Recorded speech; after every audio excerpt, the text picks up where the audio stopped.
আমরা সিঁড়ি, তোমরা আমাদের মারিয়ে প্রতিদিন অনেক উঁচুতে উঠে যাও, তারপর ফিরেও তাকাও না পিছনের দিকে।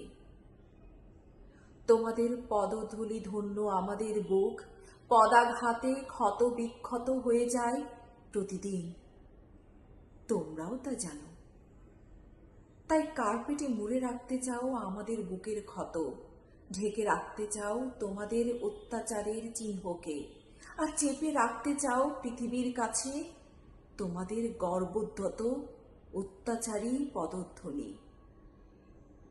তবু আমরা জানি চিরকাল আর পৃথিবীর কাছে চাপা থাকে না আমাদের দেহে তোমাদের এই পদাঘাত, আর সম্রাট হুমায়ুনের মতো একদিন তোমাদেরও হতে পারে পদস্খলন।